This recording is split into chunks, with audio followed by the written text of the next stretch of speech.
Jack. Hari ini pemeriksaan Rolfrio dan kawan-kawan. Tepatnya jam 10 pagi di Polda Metro Jaya. Dan luar biasa, tim advokat dan banyak ratusan dan rombongan pada hadir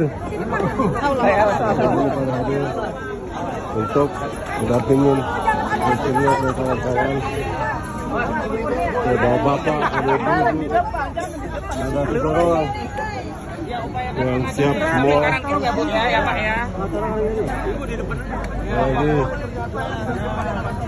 Lagi kiri kanan,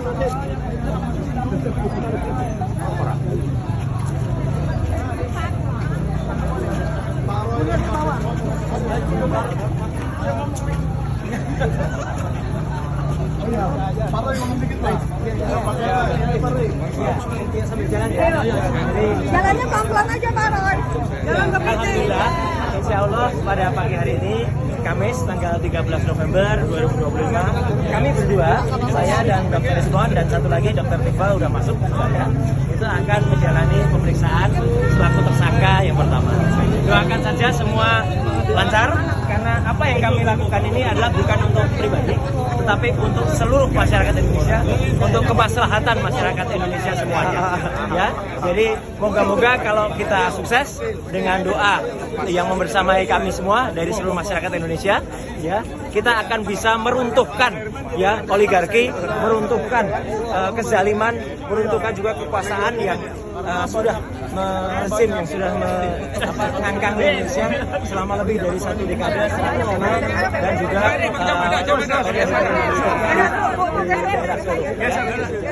insya Allah kita akan menjalankan dengan baik ya, dan insya Allah juga ya apa yang kita perjuangkan bersama ini semuanya bisa bermanfaat bagi seluruh rakyat Indonesia. Ya.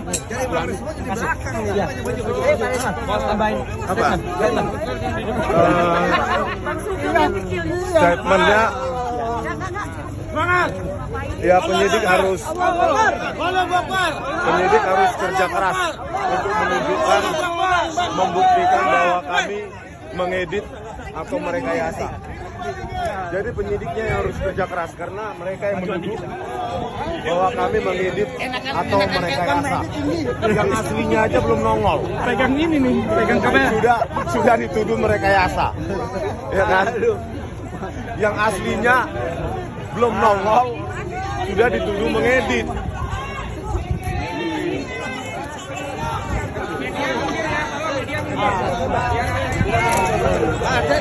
Jatuh. Jalan.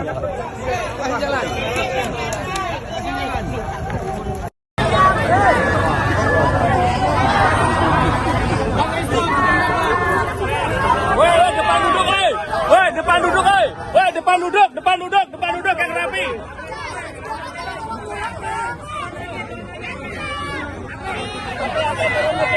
Terima kasih media. Bismillahirrahmanirrahim. Assalamualaikum warahmatullahi wabarakatuh. Baik, hari ini kami memenuhi panggilan dari Polda Metro Jaya yang telah secara sepihak dan zalim menetapkan klien kami sebagai tersangka dengan bukti-bukti walaupun banyak tidak memiliki relevansi dengan apa yang dituduhkan dan tidak pernah mengetahui secara pasti apakah bukti itu bisa menguatkan tuduhan ada pencemaran, tuduhan ada penyerahan kehormatan yang dilaporkan oleh saudara Joko Widodo. Walaupun ada 700 bukti, ada 130 saksi dan 22 ahli, itu semuanya versi penyidik. Kalau tidak ada relevansinya maka tidak bernilai. Saya ambil analogi untuk membuktikan seorang itu adalah perempuan, salah satunya dia head. Jadi kalau polisi menghadirkan 1000 Luna Maya, bukan Lucinta Luna ya, ada 100.000 Lucinta Luna, tetap tidak akan bisa membuktikan bahwa Lucinta Luna itu perempuan begitu ya, dia tetap laki-laki. Dan hari ini bukan 700 bukti yang kita tunggu, sebenarnya hanya cukup satu bukti, yakni selembar ijazah dari saudara Joko Widodo yang tidak pernah kunjung dihadirkan.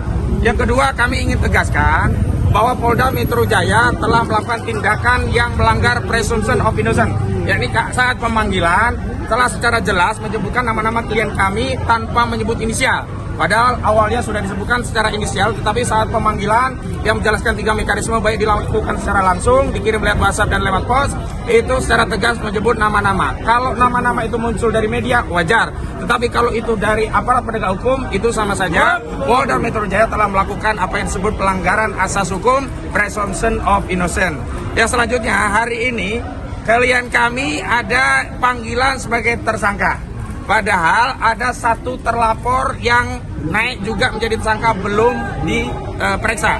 Artinya ada target-target yang sifatnya prematur terhadap klien kami, dan ini kami kuat dugaannya ini bukanlah proses hukum murni, tapi ada proses yang melibatkan tangan-tangan kekuasaan, diawali dengan tuntutan-tuntutan pendukung Jokowi untuk segera menetapkan tersangka, dan hari ini mereka melakukan tuntutan-tuntutan untuk menetapkan tersangka menjadi tahanan.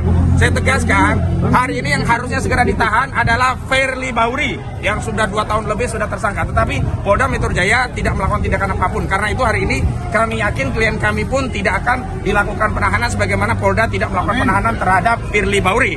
Selanjutnya yang harus ditahan karena berkekuatan hukum tetap adalah Sylvester Matutina karena dia sudah inkrah, dan Sylvester Matutina saat penyidikan di tingkat kepolisian tidak pernah ditahan karena sebelum menjadi terpidana dia dulu pernah menjadi terdakwa dan sebelumnya juga pernah menjadi tersangka, dan dalam proses tersangka itu yang pasalnya juga sama, penghinaan dan fitnah 310311 KHP, saudara Sylvester Matutina tidak pernah ditahan dalam prosesnya. Karena itu hari ini sebagai bukti bahwa negara kita negara hukum, Polda sedang menjalankan penegakan hukum, tidak ada proses penahanan terhadap klien kami. Selanjutnya dari koordinator litigasi Bang Petrus Celestinos kami persilakan. Mas Roy, siap Mas Roy untuk diperiksa sudah siap.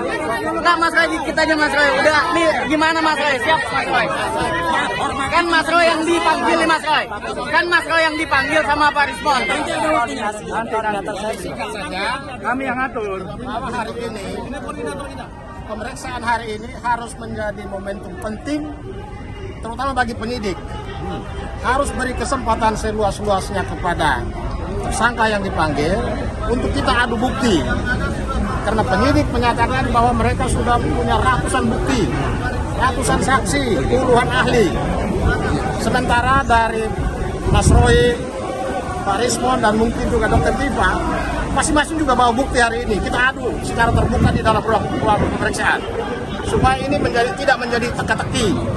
Karena selama ini polisi hanya fokus kepada bukti-bukti yang dimiliki oleh pelapor yaitu Jokowi. Sementara bukti-bukti yang menjadi kekuatan utama para tersangka ya Mas Roy, Pak Rismon, Dr. Tifa sama sekali belum disentuh oleh penyidik. Jadi kami minta polisi harus memberikan prioritas kepada 3 orang ini untuk kita adu bukti di dalam. Saya kira itu saja. Oke Mas Roy, gimana Mas Roy? Siap nggak Mas Roy? Bismillahirrahmanirrahim. Pertama-tama, alhamdulillah terima kasih telah hadir membersamai kami. Jadi kami hadir, saya Dr. Rismon Sianipar dan juga Dr. Tifa yang sudah ada di dalam bersama para kuasa hukum kami dan para mak-mak dan juga ada juga dari Muhammadiyah yang juga membersamai ya, yang baru mendampingi kami dan semua yang ikut ya hari ini mengucapkan terima kasih dulu atas kebersamaannya. Dan kami ini kenapa saya harus mengucapkan terima kasih? Karena kami hadir bukan mewakili pribadi. Saya bukan mewakili saya sendiri, Dr. Rismon tidak mewakili Dr. Rismon sendiri, Dr. Tifa juga tidak. Kami mewakili seluruh rakyat Indonesia yang menginginkan perubahan atas negeri ini. Ya, negeri ini sudah lama lebih dari 1 dekade mengalami suatu rezim yang sangat jahat, sangat bengis, dan utamanya adalah apa? Yang telah menggunakan segala cara, menggunakan segala daya, termasuk ada penggunaan ijazah palsu yang kemudian tidak berani terbongkar sampai dengan sekarang. Dan kami ini juga untuk menegakkan kebenaran. Jangan sampai Pak Prabowo Subianto sebagai presiden yang ada sekarang mengulangi kesalahan yang dilakukan pada rezim yang lalu yang telah mempidanakan ya 2 anak bangsa yaitu Bambang Trimulyono dan juga Gus Nur ya. Masa rela Pak Prabowo malah menambah dengan angka saktinya. Pak Prabowo kan sudah angka 8 ya. Masa di rezim Pak Prabowo tambah 8 lagi yang akan dipidanakan. Itu kan sungguh luar biasa ya. Dan saya tahu ini mungkin bukan kesalahannya Pak Prabowo, tapi ini adalah kesalahan dari orang-orang yang ada di sekitar Pak Prabowo untuk membusukkan presiden. Jadi sekali lagi kami hadir atas nama rakyat Indonesia untuk melakukan ini, dan kami menyatakan bahwa ini kami tahu bahwa kami akan dikriminalisasi. Dan kenapa kami tahu? Karena apalagi setelah saya, Dr. Rismon dan Dr. Tifa itu sudah merencanakan akan menerbitkan buku yang kedua. Buku yang kedua judulnya ada Gibran Black Paper. Dan itu terbukti dengan saya pulang minggu yang lalu dari Sydney dan membuktikan bahwa Gibran memang tidak punya ijazah SMA.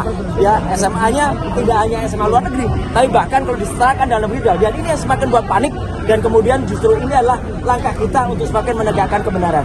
Saya kira itu, dan nanti Dr. Rizwan akan menunjukkan apa yang sudah kami rencanakan, dan insya Allah dengan doa dari teman-teman semua, dengan memohon ridho kepada Allah Subhanahu wa taala, ayo kita tegakkan kebenaran di negeri ini. Merdeka! Merdeka! Mas, berarti sudah siap ya, Mas? Nanti buktinya kita tanyakan. Tapi bawa buktinya udah. Berarti sudah sangat siap ya, Mas ya? Bang Rismon, Ya. Pertanyaannya apa? siap nggak Bang nih pemeriksaan hari ini, Bang? Masalah siap atau enggak, ya harusnya penyidik yang harus lebih siap untuk menuduh kami mengedit atau merekayasa. Ya, mana yang kami rekayasa? Kalau itu tidak terbukti, nanti saya berencana untuk menuntut kepolisian sebesar 126 triliun rupiah. 1 tahun anggaran kepolisian. Jadi jangan sampai tuduhan itu adalah tuduhan tanpa basis ilmiah. Apa yang kami lakukan, ada itu namanya ilmunya, ya, digital image processing.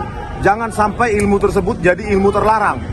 Memproses citra digital atau video digital bukan berarti merekayasa atau mengedit. Itu berbasis algoritma, ya. Yang kedua, saya yakin kecepatan penanganan atau penersangkaan ini berketepatan dengan memang gerilya kami dalam membongkar, ya, terutama kepulangan dari Pak Roy dari Sydney. Jadi kami memang sudah berencana, ada draft kasarnya ini, bukunya nanti Gibran Endgame atau Gibran Black Paper terserah. Yang pasti Wapres tak lulus SMA.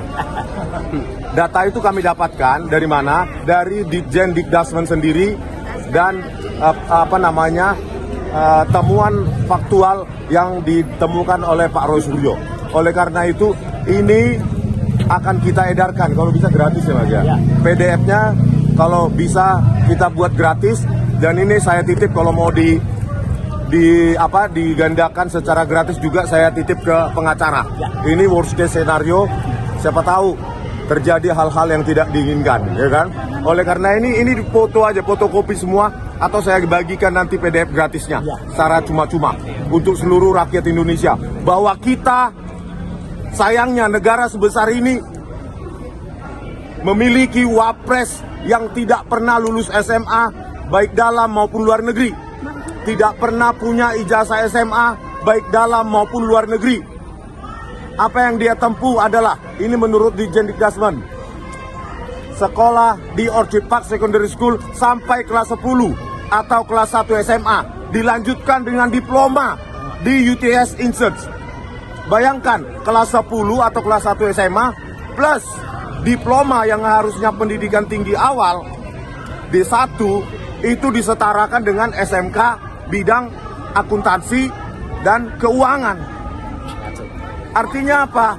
Itu kan ekivalensi yang sangat fatal. SMA kelas 1 plus diploma setara dengan SMK.